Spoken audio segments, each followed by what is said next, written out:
뉴스 오늘 매주 화요일에는 내년 4월 경인지역의 총선 지형 진단해 보도록 하겠습니다. 리서치 한국 여론정책연구센터 조대원 센터장 그리고 더불어민주당 주거복지위원회 박성민 부위원장 함께합니다. 어서 오십시오.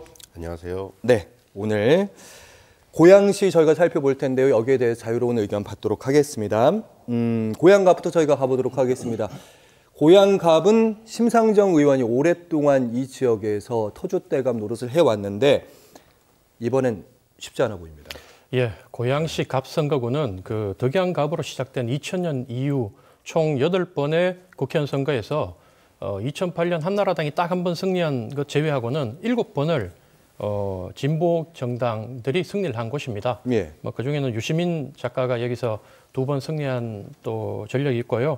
심상정 현 의원이 그 통합진보당과 정의당으로 연달아 3번 당선된 지역입니다. 하지만 뭐 권불 10년이라고 요즘 정의당 인기가 뭐 최저고 또 심상정 의원에 대한 피로도도 지역에서 높기 때문에 그 어느 때보다 어려운 선거를 맞게 될 것이라고 예상되고 있고요.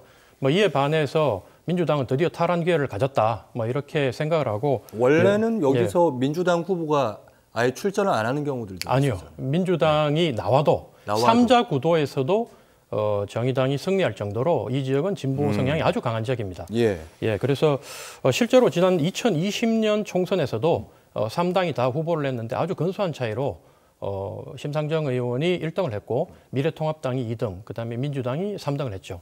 그래서 현재 그때 출전해서 이제 그 3위를 차지했던 문명순 지역위원장이 지역을 4년 동안 열심히 닦았지만은 당 내외 평가에서는 이번에도 뭐 심상정과 교력이 좀 부족하지 않나 이런 평가가 있어서 일찌감치 이재준 전 고양시장이 이 지역을 지역구로 정하고 열심히 뛰고 있고요. 예. 특히나 그 외부에서 각종 방송에 출연해서 민주당 편을 많이 들면서 이제 민주당 지지층들한테 인지도를 높여온 김성애 싱크와이 소장이 이 지역에 사표를 던진 상태입니다. 그래서 출마 기자회견하고 출판 기념회를 동시에 열면서 출마 의지를 밝히고 있고 뭐 이러다 보니까 국민의힘에서도 현재 당협위원장이 3년 동안 이 지역을 열심히 닦아왔지만 예.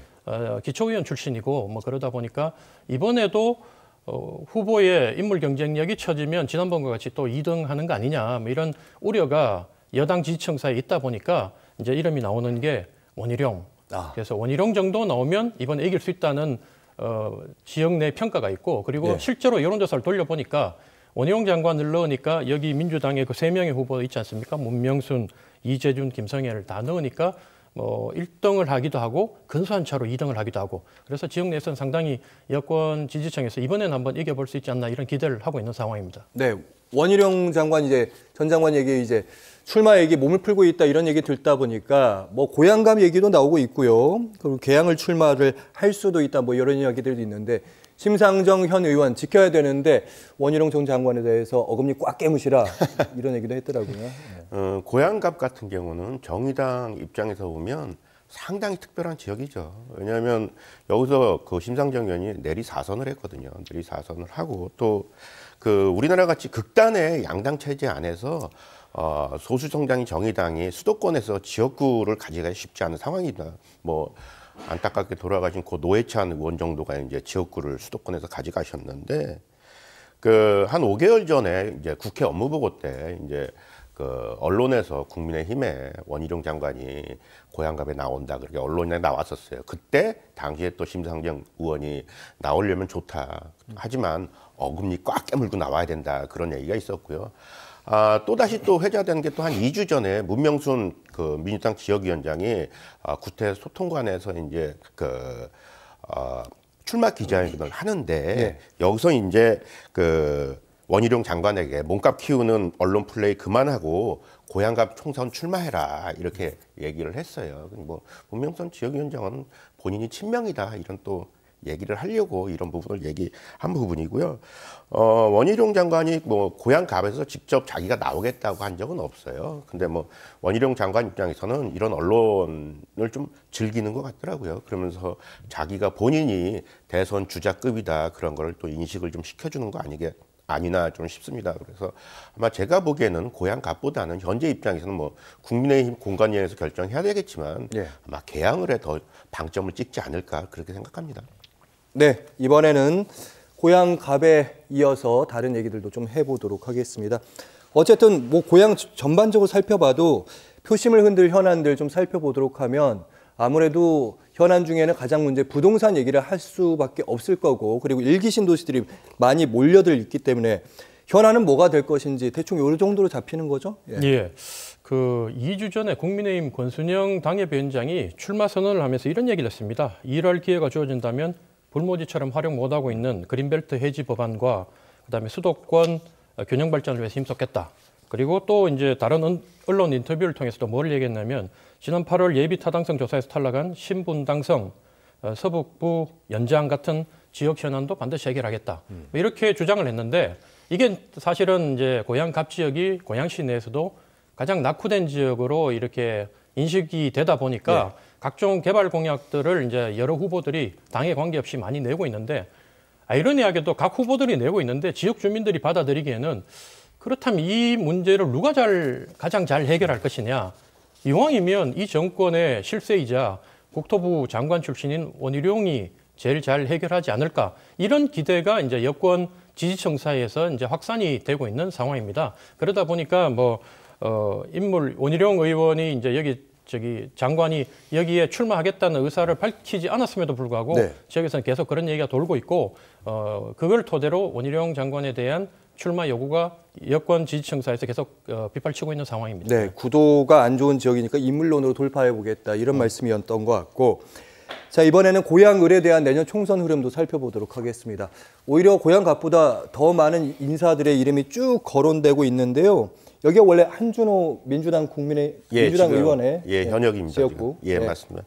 지금 뭐 민주당 언론인 출신 현역 의원인 정치는 한준호 의원이 재선을 도전을 했어요. 그리고 최성 전 시장이 있었는데 이분이 이제 그 예비 후보 공천 부적격으로 판단됐는데 이의 신청을 했는데 그것마저 기각을 했어요. 그러면서 이분이 이제 친 이낙연계다 보니까 오늘 아침에 SNS를 통해서 그 이낙연 전 대표가 신당을 만들면 그쪽에 가기로 하겠다. 총선에 출마하겠다고 밝혔습니다. 그리고 국민의힘 입장에서는 전 김필래 당협위원장이 이제 나오고요. 이균철 중앙당 부대변인이 있고 또 장석환 대진대 교수가 있는데 이분 세 분 모두가 이제 예전에 안철수 대표 할 때 국민의당의 고양시 가불병 지역위원장이었어요. 근데 여기가 또 이상하게 국민의힘 당협위원장이 상당히 오랫동안 공석입니다. 그러다 보니까 아마 이번 총선에서는 중앙에서 전략공천이 내려오지 않을까 생각합니다. 그리고 진보당에서는 송영주 사무총장이 총선 출마를 전리하고 있습니다. 네, 다양한 인물들 살펴봤는데 민주당 공천 경쟁이 특별히 좀 더 치열할 수밖에 없는 지역이긴 한데 일단 여러 가지 개파 갈등 얘기가 방금 전에 저희가 최성전 고양시장 얘기를 했는데요. 그러니까 당내 경선에 통과할 수 있는 그 자격조차도 못 받은 거잖아요. 그러면서 이제 이낙연 신당으로 가겠다 이렇게까지 얘기했는데 여기에 대해서 어떻게 보셨어요?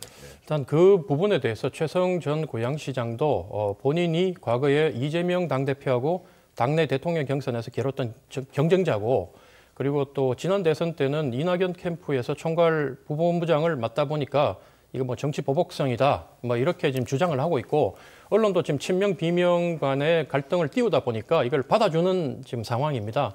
근데 사실 그 속내를 좀 지역에 들어가서 들어보면 다른 목소리를 제가 좀 들어봤는데 왜 이렇게 됐냐고 물어보면 이게 이제 2010년까지 거슬러 올라가요. 2010년에 최성 고양시장이 처음으로 이제 시장이 당선이 되는데 그 당시에 민주당이 4개 고양시의 지역구가 있는데 단 한 명도 원내를 배출하지 못하고 전부 2008년 총선에서 패배한 상황에서 원외위원장들이 이제 사실은 당협위원장들이 단체장, 기초단체장보다는 급이 높다고 보통 정치권에서는 이제 서열 정리를 하는데 최성 시장 같은 경우에는 이미 국회의원을 한 번 한 상태에서 이 거대 도시, 준 광역도시급인 고양시의 시장을 맡다 보니까 그때 지역위원장들을 좀 이렇게 괄시했다. 좀 섭섭하게 했다.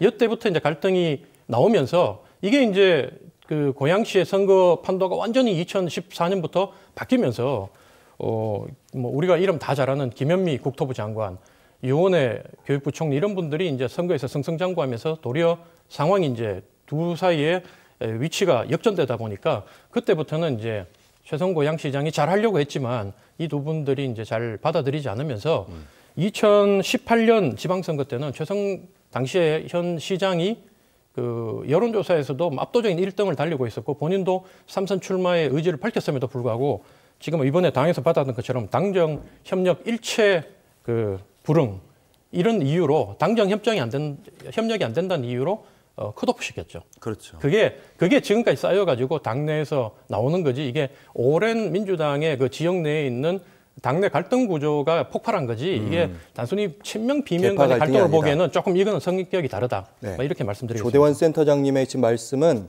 어디서 못 들어본 얘기이기 때문에 나중에 저희가 좀 다시 한번 검증을 해보도록 하겠습니다. 네, 충분히 설득력은 있었습니다. 그리고 고향 갑을 이어서 이제 병으로 좀 저희가 가볼 텐데요. 문재인 청와대 출신 인사들이 여럿 나서서 도전장을 내밀고 있다고 합니다. 인물들 면면들을 살펴본 일단은 이 지역구가 홍정민 국민의힘이 아니라 민주당 지역구 의원인데 그러니까 전 청와대 인물들이 같이 이제 경쟁을 하게 된다 뭐 이런 말씀인 거죠? 예, 그 이 지역도 뭐 한번 들어보니까 홍정민 의원이 지역구 관리 상당히 잘했어요. 잘했는데도 불구하고 지금 현재 홍정민 의원의 가장 약점이라면 여기도 이제 수박으로 찍혀 있는 상태입니다. 뭐 그러니까 수박 많이 흔히 말하는 그렇죠. 민주당 강성 지지층들이 이제 공격을 하는 겉과 속이 다르다. 겉은 민주당인데 속은 예. 국민의힘이다. 이렇게 비하하면서 공격하는 이제 표현인데, 근데 이제 이분이 그 제가 표를 보니까 수박 강도도 있더라고요.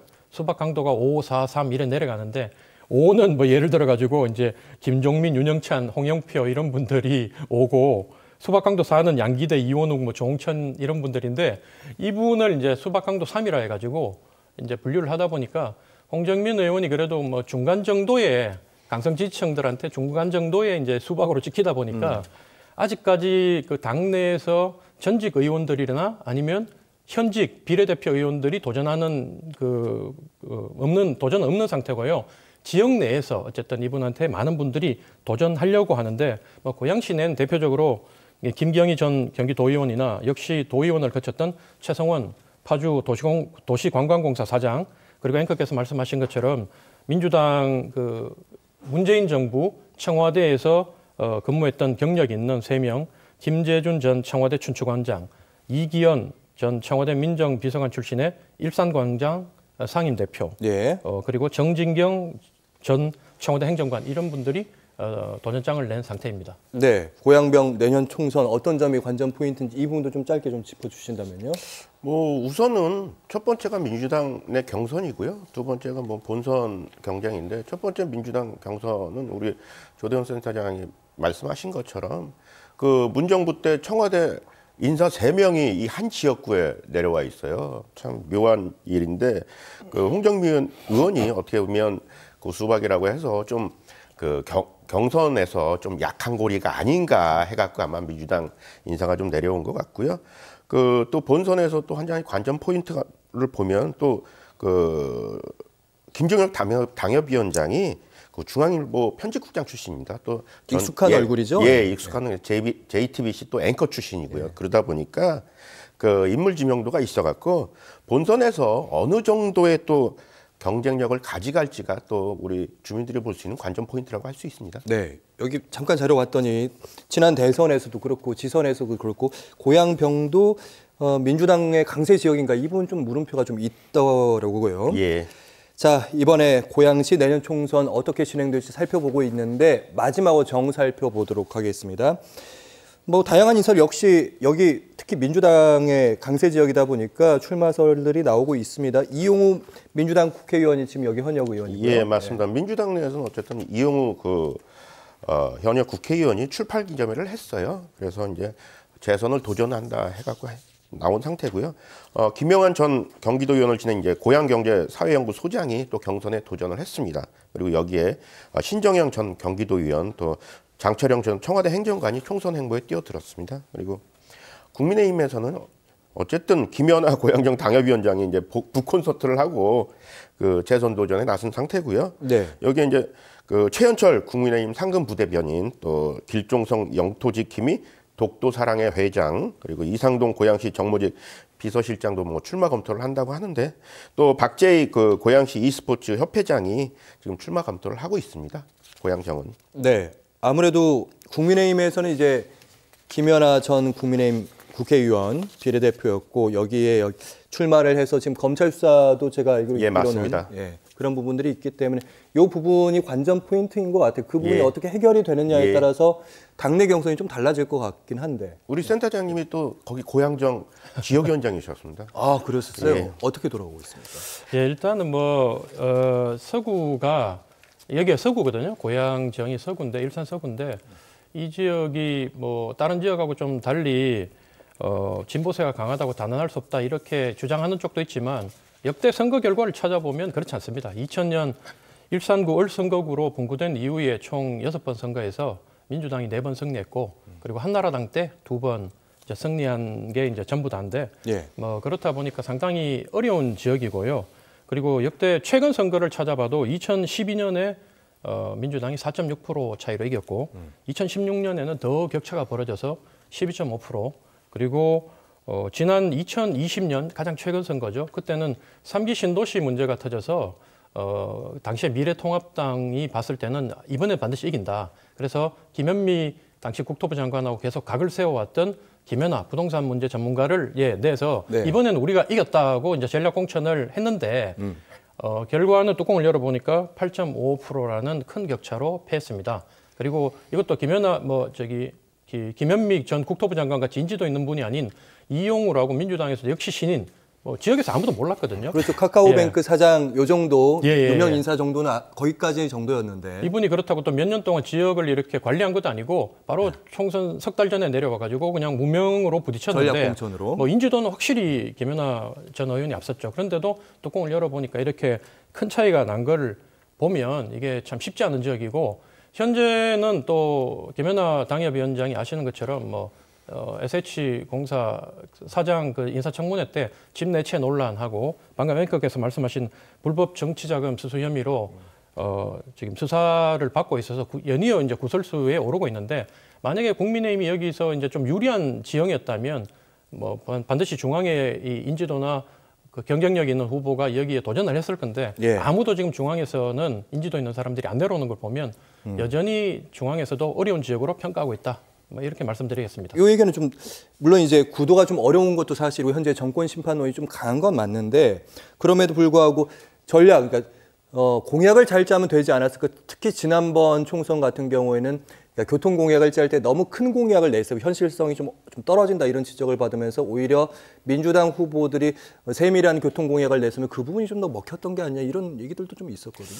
사실 외부에서 선거 결과를 평가할 때는 공약으로 이겼다고 생각하는데 일산 서구 지역 같은 경우에는 기본적으로 이렇게 젊은 세대들이 많고 그다음에 예전에는 일산 서구에서 돈을 벌어서 이제 서울 목동이나 강남으로 이주도 할 정도로 이제 인구 구성이 그런데 지금은 서울하고 집값도 너무 차이 나고 그러다 보니까 인구 구성이 좀 바뀌었고요. 그리고 현 정부에 대한 가장 큰 건 현 정부에 대한 실망이 아주 큰 지역입니다. 그래서 쉽지는 않다. 이렇게 예상을 하고 있습니다. 네. 내년 4월 고양 어떻게 되는지 살펴봤습니다. 리서치 한국 여론정책연구센터 조대원 센터장 그리고 더불어민주당 주거복지위원회 박성민 부위원장과 함께했습니다. 말씀 잘 들었습니다. 고맙습니다. 감사합니다.